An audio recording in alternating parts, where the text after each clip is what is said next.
Royals in the NXT Time Devo. This is the Export Chat. I kept the Heel the Ring podcast telling you to tune in to NXT Time with D-Walk, where everybody's hitting the like and subscribe button. Yeah.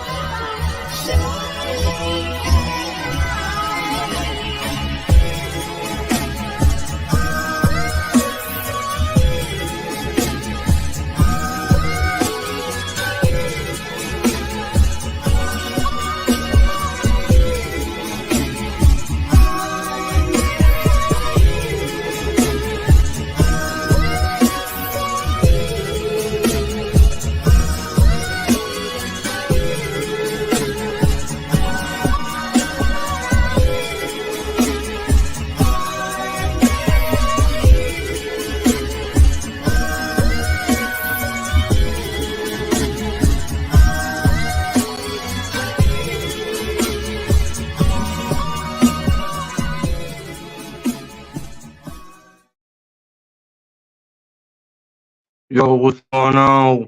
Welcome to NXT on this special Thursday. You know how we do. We do whenever we want to. We gonna talk about NXT. We gonna talk about the good, the bad, the ugly. What can they do to make it better? The dumb decisions they making right now. I'm mad because literally, y'all know the WWE's going downhill.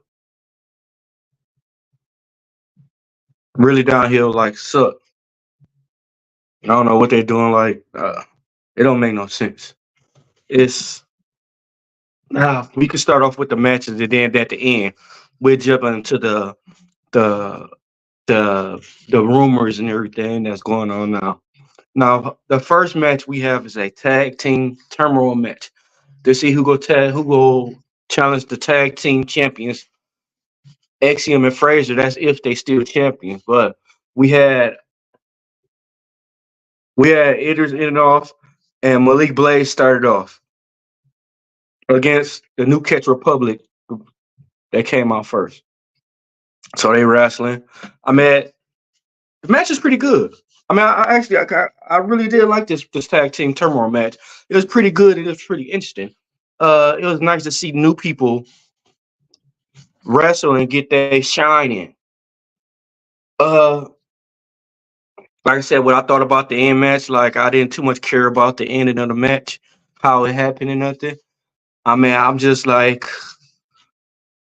I'm tired of the same tag teams and everything. They need to go ahead and let a new tag team, do something positive and creative. Like, come on, it ain't hard.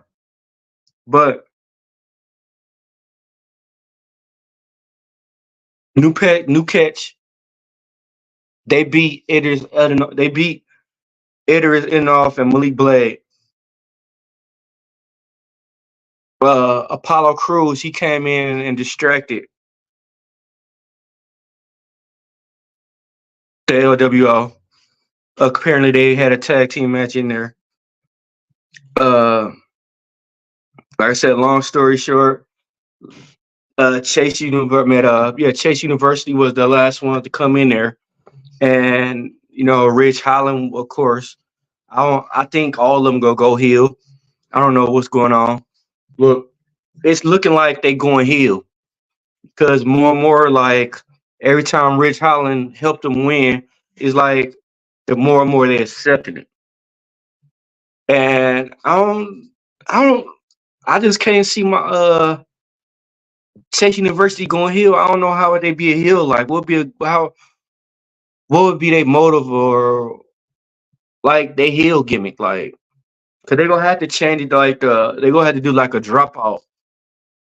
Like, they gonna have to drop out of Chase University or something. Like, they can't just be the same Chase University.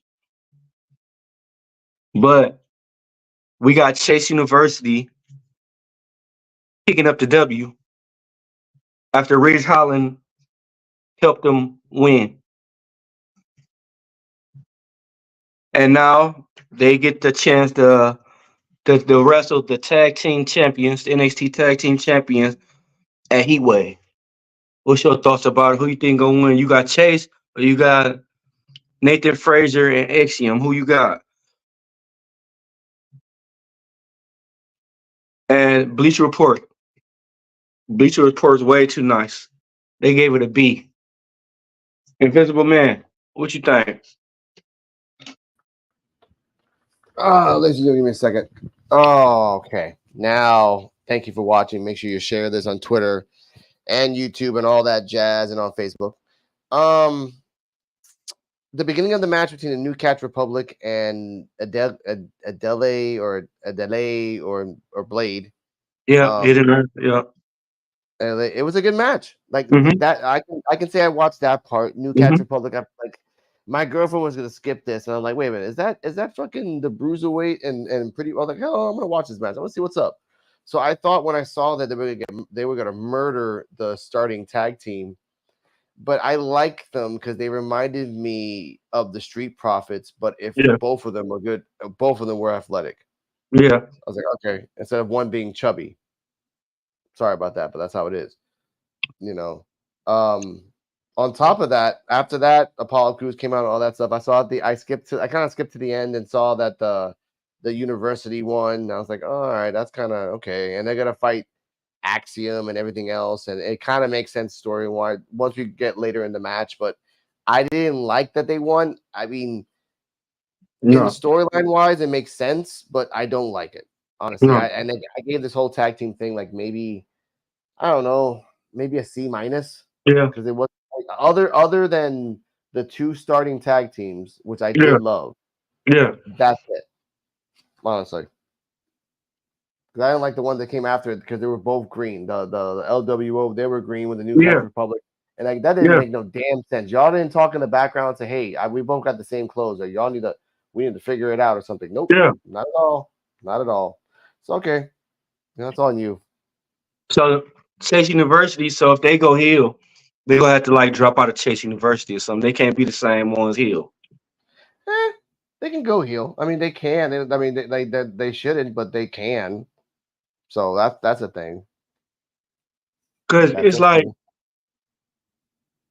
the more Rich Holland cheat for them, the more they okay with it. Salu. Bless you. No, but I get it. And all this stuff happening is just gonna make it worse for everybody. All this tag teams, like if Chase University wins, yeah, they win, and then what? Like they're gonna turn evil. Okay, they're gonna turn evil, but there's like 16 freaking factions around everywhere doing some shit. You're gonna be there not alone. That's my thoughts on it. Bless you. But I would have gave it a C-. Yeah, same C-. Just for the tag team alone was nice. That's it. The beginning, like I said, they had the ball rolling good at the beginning. I don't care who would have won out of New Catch or Idris Adenoff, Idris and Blade, because to me, Idris and Blade, they need to start pushing them more. Instead of them losing, they need to push them more. Okay, I get that.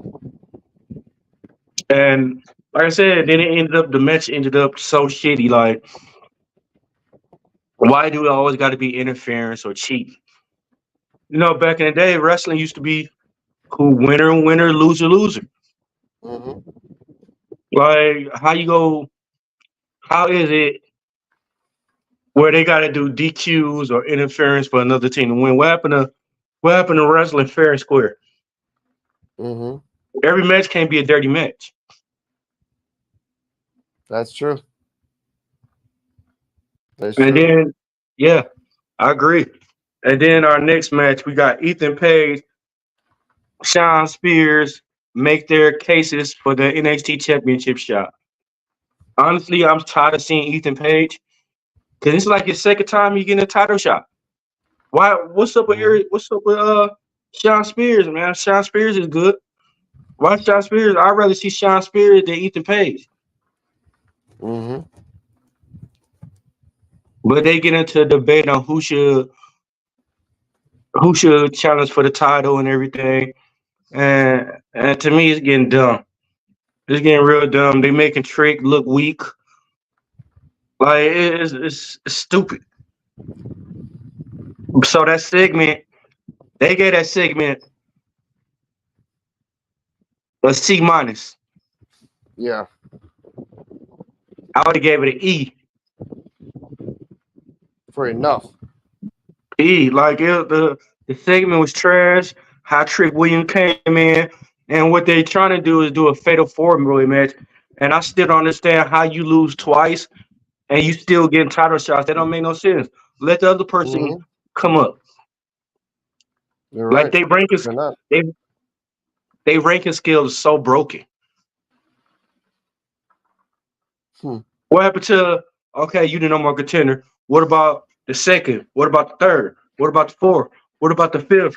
It's so broken. They ranking system so broken. So it's just everybody just go rather do the same match and everything.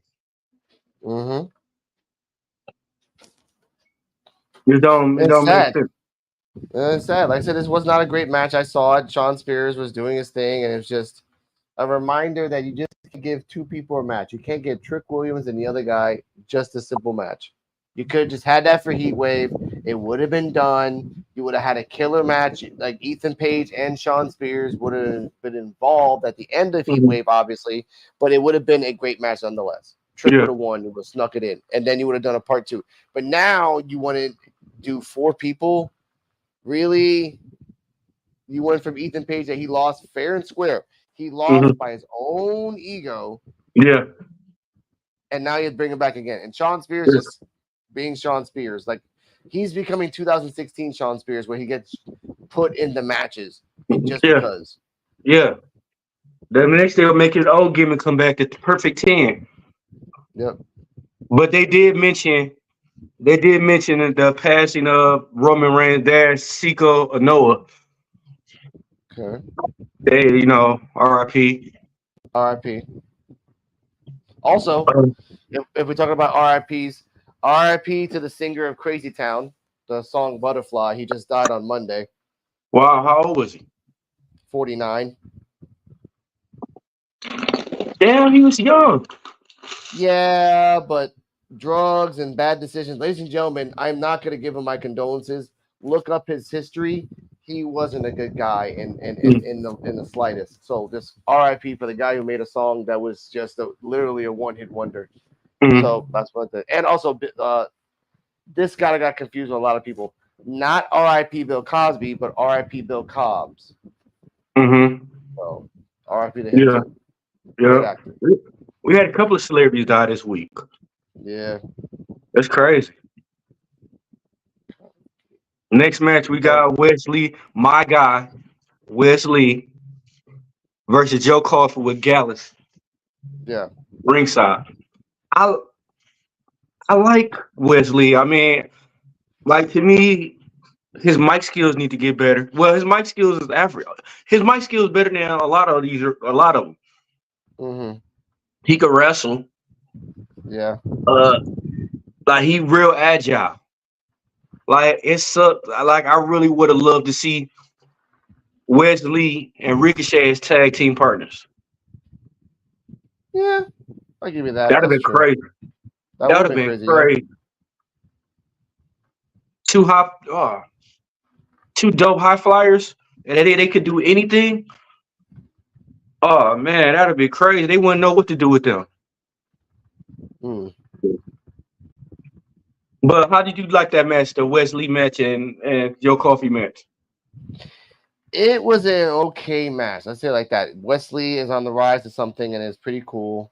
Just Joe Coffey, I've seen him a bunch of times. To be like, oh, he's a standard wrestler. He's doing pretty good. He's doing his own thing. I respect that. Sorry, not for me. This was a deep. Yeah.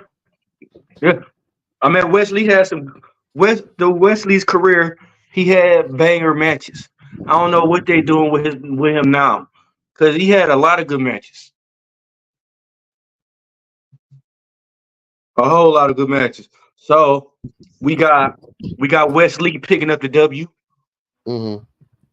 After the match, Obafemi came out and said, "I see you at Heat Wave, son." I like that part. And he came in. I'm gonna see a Heat Wave. I'm out, and then he got out. Also, I want to say this. We were all like, by the time we're talking about Obafemi, we're about 35 minutes into the show. with commercials, obviously, and not one female match. Not one. Wow. And my girlfriend's like, Wow. I'm here to watch female wrestling. I'm like, all right, let's just wait. So keep going. That's crazy.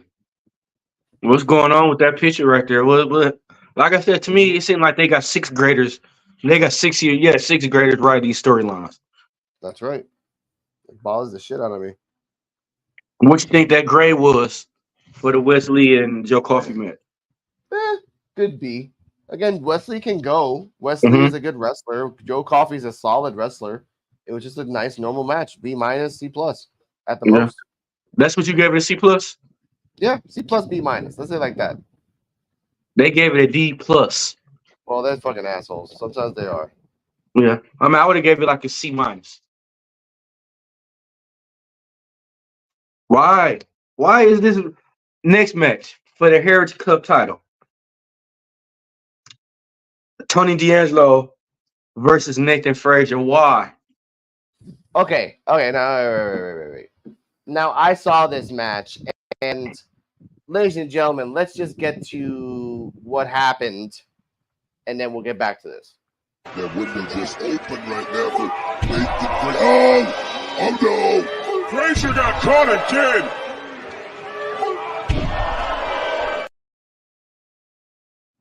Now, this went on for 5 rounds, tied 1-1. Mm-hmm. The people were outside, and you know what's funny about this match? I thought the other guys and the women were gonna be all like shady and shit. They weren't as shady as I thought they would be. They weren't. I mean, they were shady, but they weren't as shady. And Axiom was trying to do his best to respect the partner. This was a good showing that this guy in the future can become an Heritage Cup champion. Because remember, at the end, he did his little like Falcon Arrow 540 splash and almost won. Almost. He just ran out of time. By the time the ref was going to get his hand up, it was too late. Yeah. So I get that. But just to further storyline to say this tag team's not going to make it the Heat Wave because his tag partner is getting his ass beat. Yeah. Yes. You didn't have to do that. How about you just let the tag team be a strong, confident tag team? Mm-hmm. And then if they lose, it's called May the Better Man Win. Yeah. So that's all I gotta say about that. Yeah. But I'll be happy when they milk that damn Heritage Cup belt, that trophy to a belt. Yeah. It's meant for groups. It's meant for groups. If a babyface has that Heritage Cup, you gotta have like 3 or 4 people to have that next to you. Because if you're carrying that by yourself all the time, it's stupid. Well, make a trios belt. Yeah, could be. No, I mean you can make the cup into a belt. You can make the cup into a belt specifically made for the Heritage Cup. Like that's the Heritage belt. That's fine. Yeah. No. Yeah, I agree. Yeah, that you can turn into like a 24/7 belt where people are like, I'll challenge you for the Heritage Cup. Like, all right, fine, let's do this. 5 rounds, let's go. Or 3 rounds, or like best whatever. That's fine. Yeah. But make a difference, guys. Yeah, make it like Krill, make it different. Let's see. What would you grade it? This is an okay match. C. Pretty much okay match. I mean, I saw a couple things, couple standards. I love the guy's spine buster. He really elevates the people that are skinny. Yeah. So I give it. You know what? I give it a B minus. I did like the match in the sense of like it was okay. It was just there. But if I would have been more invested in the characters and their storylines, then I would have given it a higher grade. But I give it a B minus at the most. I don't know what's going on with Bleacher Report because it's like they bipolar. Some matches the match that sucks, they give it a good grade. The match that's good, they give it a bad grade. But Bleacher Report gave it an A minus.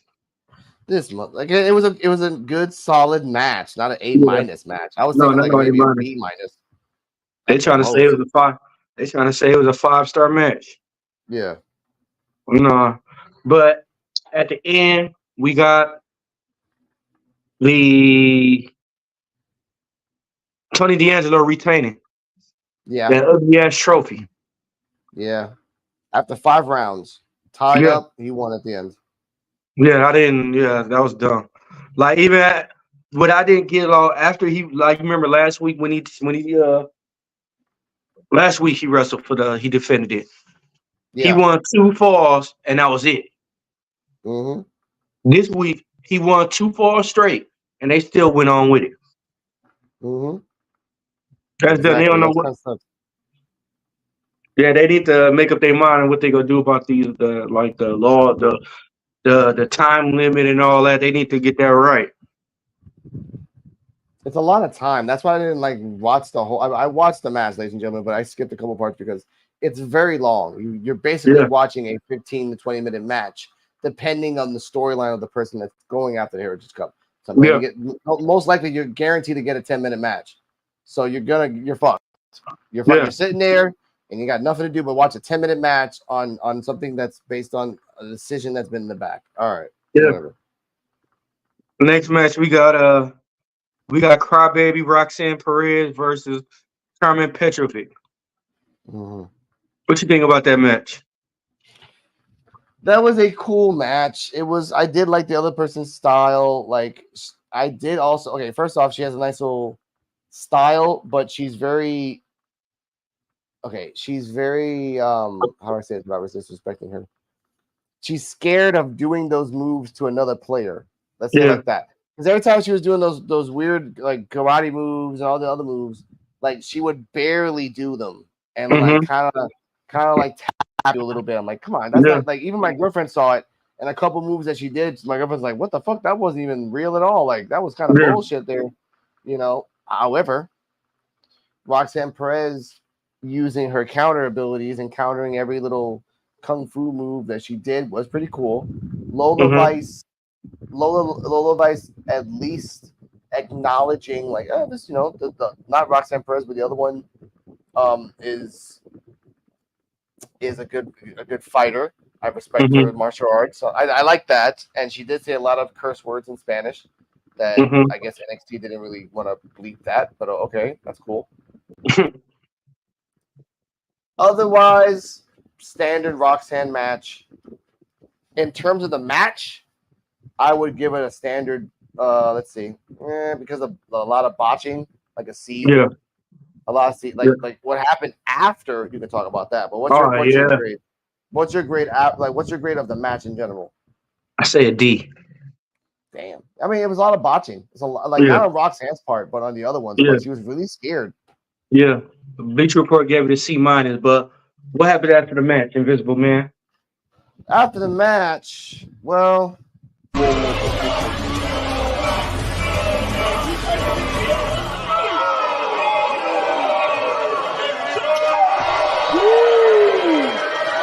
That 305 just connected. That's how you throw a spinning backflip. And Lola Vice's fists don't lie. Look, are we getting a glimpse at the future? And as Lola Vice is taking Roxanne Perez championship with her. You gonna say Shucky Ducky quack quack now? Damn, she knows she fine.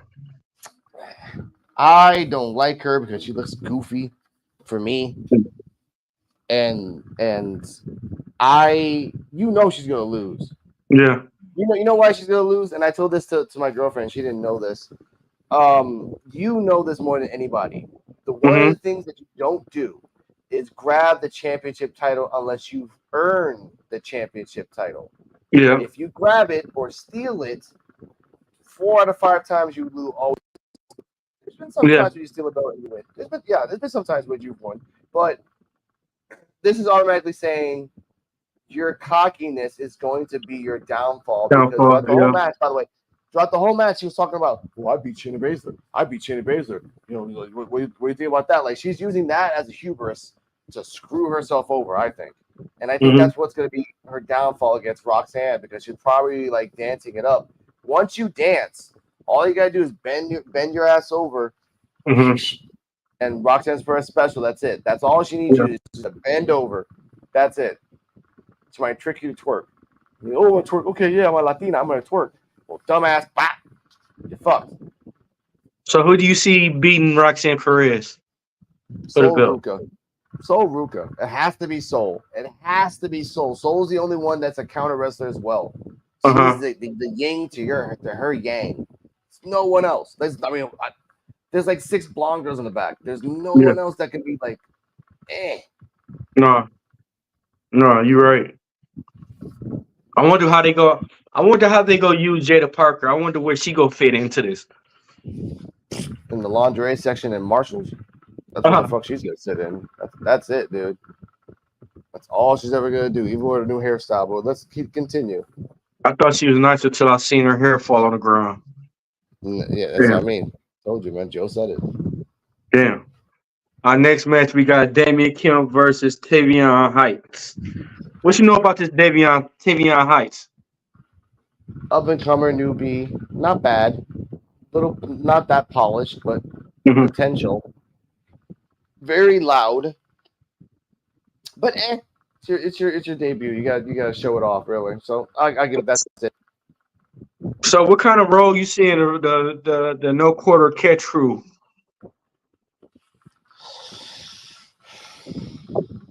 I guess like just I think honestly, if they want to be a dominant like force, they have to start taking names, like really just open themselves up to like politics, but at the same time like dominate. That's all you got to do, really. That's it. But what you graded? I gave this match a good C+. Potential for more if he comes out again and really tries.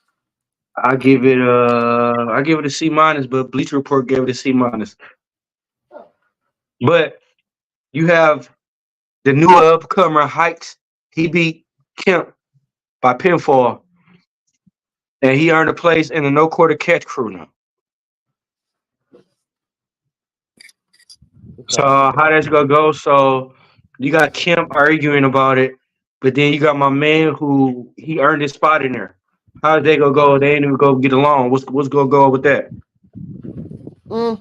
That's too early to tell right now, but I know that again they're giving seeds that someone's going to be the dominant force in NXT, and they're kind of saying that Catch Crew can do it, and University said that they can do it, and it's just I think it's the writers saying like let's just make everyone believe they're the dominant force, and until we figure out who is the dominant force, but, I think Charlie Dempsey he could be something. William Regal's son, he could be something if he could. William Regal needs to start training him some more. Because William Regal was nice. Yes, but they're not. All 3 of them are not talking. They're not talkers. Yeah, none of them are good talkers, and they know that they need a mouthpiece, but they can't rely. They should have William Regal.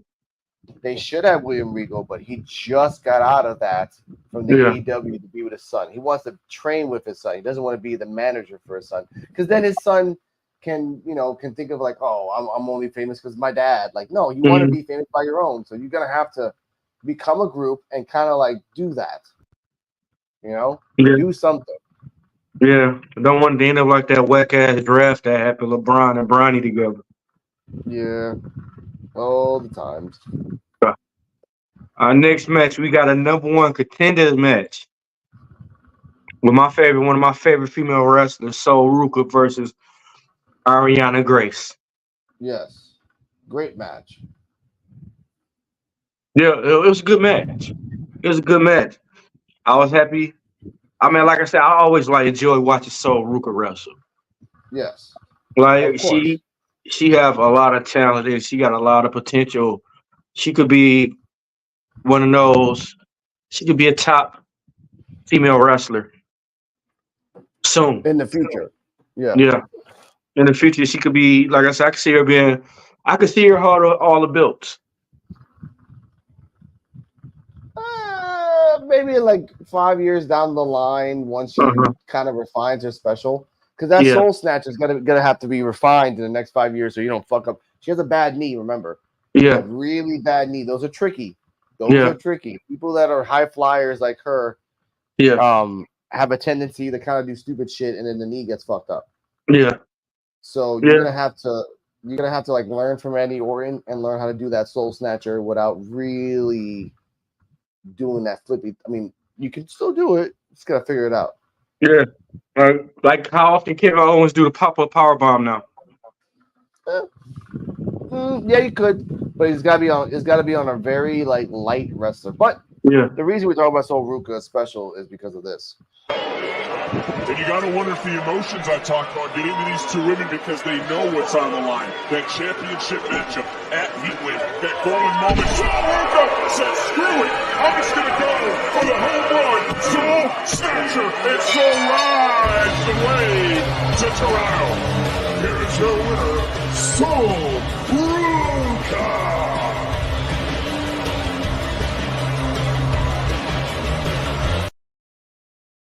Tell you she got so much potential. That move is a killer. It comes That out of move was nowhere. It is. It's a beautiful freaking special. Yeah. I mean, like stuff like that. I like that. I like her. I like her more because she's created and made up her own finisher. She ain't had the same finishes everybody else been using. She figured out her own way, and she fit that. It fits her. That's all you really need. That's all you really need. Now, after the match, Sol was going to the back, almost to the back, and then Kelani came out and raised her hand like, "Yay, we're gonna fight each other on Heatwave." After that, Sol went into the back and did her own little promo. I don't have that promo, but she's just saying, "Look, I'm gonna be determined. I'm gonna try to do my best, and I'm gonna try to get that belt." Now, this seems on paper a simple babyface versus babyface match. That's it. Simple on paper.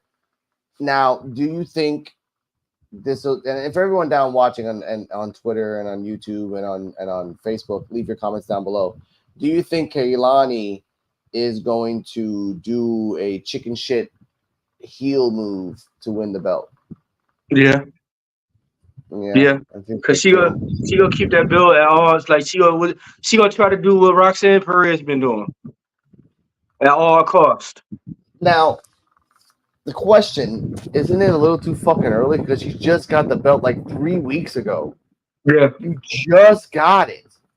Yeah. You know, maybe, again, I'm just booking here. Maybe this Miss NXT comes out again at the end of the match and does something. There has to be a way that my girlfriend said this, that she sneaks away wins because someone else jumps in the match. I think. But the thing is, no one really is mad at Sol Ruca, so I'm like, who the fuck is gonna come out at the end of the Heatwave match to stop the match between Sol Ruca or interfere? I'm not thinking of anybody. Yeah, I could just see her being turning to the heel. That's the only way I could see it. Unless she lose to Sol Ruca. Yeah, but then that makes her look weak. Like, you chose her to be the champion, and then 3 weeks later you're going after the woman that should have won the belt, where the odds in Vegas are gonna all choose her because she's the rightful owner of that belt, I think, in my opinion. But but just doing it so fucking early, like 3 weeks into this, 2 weeks later now, so 5 weeks, you're gonna be a chicken shit heel and do like maybe hold the tights or maybe put your feet on the ropes, like something like just really stupid, really just heelish. Yeah, you're right. You're right about that. Which is bad booking. Yeah, it's bad booking by Triple H, man. You gotta step the fuck up, dude. Come on. Yeah, I don't know what Triple H. I mean, Shawn Michaels running NXT. I mean, Triple H got to be like, man, what the fuck is he doing? Yeah, but Shawn Michaels got two different eyes looking in two different directions, man. You don't know what the hell he's doing. Left and right. Yeah, and that just sucks, ladies and gentlemen. Honestly, what you graded? Yeah, I grade this whole episode as a whole. Other than the Sol Ruca match, other than the debut of Blade and Akele, and maybe the Roxanne Perez match in a sense, a little bit of it, I give this a D, a D, only because of those three great performers and Roxanne Perez, but then that's it. Yeah, Bleacher Report was cold-hearted on this one. They gave him a F. Yeah, this was a bad episode. This was just stupid. Very, very stupid. What about then the next segment we got The next segment we got Jada Parker calling out me and Young. Why? Ugh. Why? Man, I'm tired of Told you. seeing me and Young. What And I so she say? could lose. She could do No, it. yeah, that's what I mean.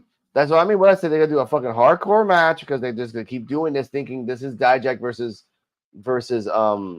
Keith Lee. This is not Yeah, Dijak versus Keith Lee. Just because Keith Lee is married to Mayo Yim. No, yeah, stop trying to reenact that shit, yeah, please. yeah. No, I ain't even gonna lie. Keith Lee, when Keith Lee and Dijak wrestled multiple times, it was just better and better and better.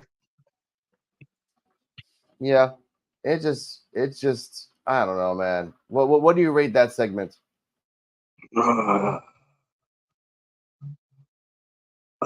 Uh, hard F. Okay, yeah. I didn't even see that segment because I turned the NXT off right after that. So hard ass, ladies and gentlemen, this is NXT time with D-Walk, and this was the worst episode, not by us, but by standards of watching it. Mm-hmm. It was all right. My beautiful girlfriend Cardell said it was all right for a casual viewer. It was all right. So I mean, too bad for Still Ruca's match. That was the highlight.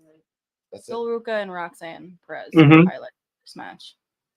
Everything else was mid. Actually, no, I liked the tag team match in the very beginning, but I liked the team that Yeah. lost.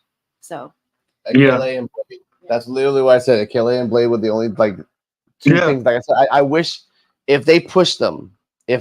push them the right way, they need a manager. They need at least a female manager. Sorry, like to really push them. They don't need a male manager. They don't need if it can. No, they need a female manager. Yeah, and just roll with it because they can wrestle and they're a good tag team. Like they seem to mesh very well. They reminded me of the Street Profits, but just two of the athletic ones. Yeah. Thank you, Miss Cardella, for showing up your purpose. So what if? Yeah. So what if the Hurt Business kick B Fab out and they send B Fab to NXT with them? I guess. Nah. You gotta have someone that has like a good talking point, not The Rock's daughter, but Yeah. just somebody else that is not good in. You know how I think should talk for them. This is stupid. I'm just saying this out there. The girl from Chase University. See hell? Yeah, just for the fact that she's like so crazy, like she could be like the crazy dog that comes out of nowhere and just like I want my team can do it. Like a very eccentric female cornet, if you want to say it like that. You can do a female cornet, so that would work. I would think. That's basically what she is. Yeah, you just need to be like a little bit more country and really be serious and try to get not a tennis racket, but something of a tennis racket. Maybe lacrosse or something of that nature. Every week come out with just to fuck with Cornet. Every week come out with a different sport. Like just a sport thing. Like you do hockey, you do soccer, like you do darts. Every week, just fuck with it. Like that's all you gotta do. Like and everyone's gonna get that reference. Everyone, and then even if you have like a tennis racket pin bracelet on your shoulder, like that's all you really need. Like just touch. Either way, ladies and gentlemen, this is NXT time with D-Walk. We'll be back next week. We'll be back next week at 9:30, like always, depending on when Peacock is a dick and lets me watch this. But either way, no PWF this Saturday. However, Sunday at 8:30 p.m., the Smoke Lounge is coming back in a big way with Joe BNCO doing phone sex call girl. I don't know her name exactly, but she's from Australia. She's going to talk about her life as a phone sex operator, the ups and downs, the horizontals and the verticals. You get my drift. And please pass by. Please show some love. She is one of the PWF. The Smoke Lounge is coming back. Hopefully after that, Coquito Cabaret will interview her as well with my beautiful girlfriend, Cardala. Mm-hmm. And Mr. D-Walk, final thoughts? Oh, we still got the main event. Oh, really? Oh, shit. My bad. Keep going. We got Trick Williams versus Sean Spears. Oh, okay. All right. Here we go. Say it. Talk it out. Can I be like my man on Family Guy who they ask the weather and he always be like, it's gonna rain. Yeah. It was not that great. I remember I did watch bits of it when I was editing. It was not that great. I did not like Ego in the fucking in the commentary, just smiling and making stupid. He's a good commentator. He's done NXT. I mean, he's done AEW Dark a couple times. He's a good commentator, but just in this egotistical, it just pissed me off. And Sean Spears fighting like Sean Spears. What a fucking surprise.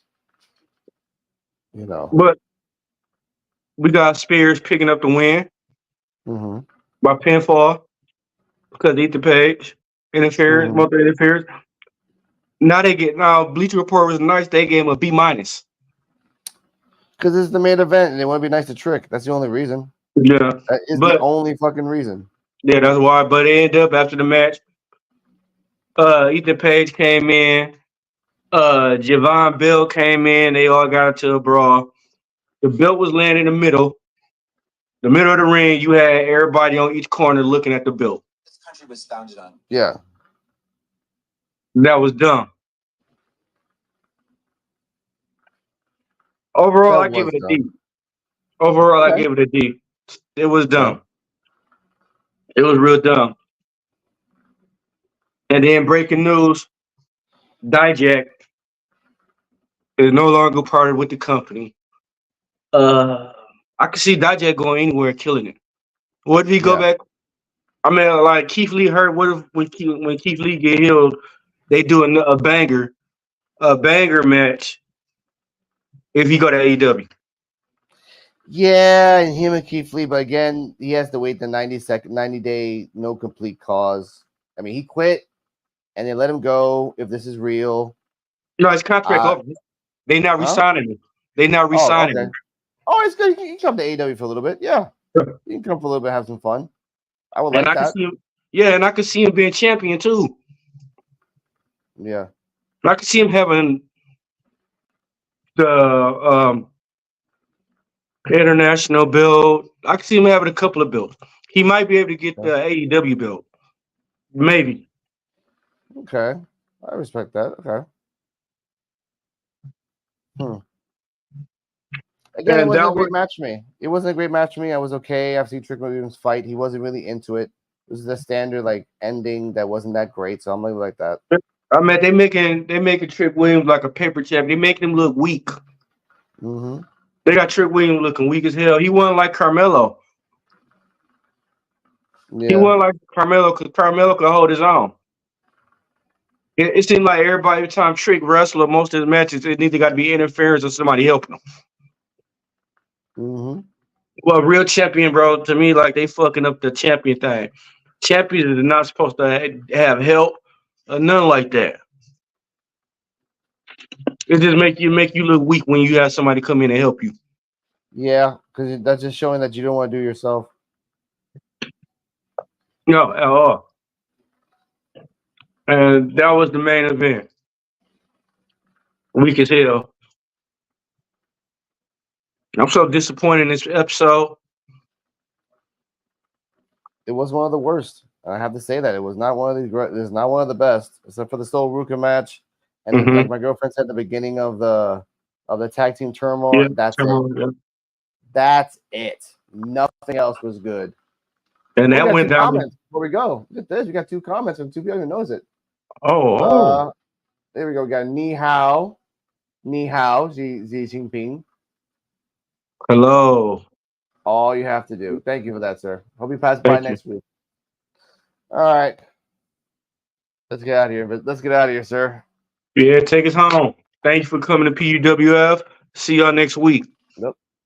See you next week, 9:30. Wednesdays or Thursdays, depending. No PWF this week. Ladies and gentlemen, no PWF. Smoke Lounge with Joe BNCO. But PWF is in our hearts. And I'm going old school with this one. Shots ring out. People shout. Shots ring out. People shout. High rich in my. I still can hear the air shots from the trailer hitch on that semi. That's RT on that Glico. 33 in that Gen 5. My little niggas wigging and turn a beat to a rebound. The shots rang out. Heading in my direction. Bopping Taj Mahal, bringing a whole 50 guap out. We pop out at your party.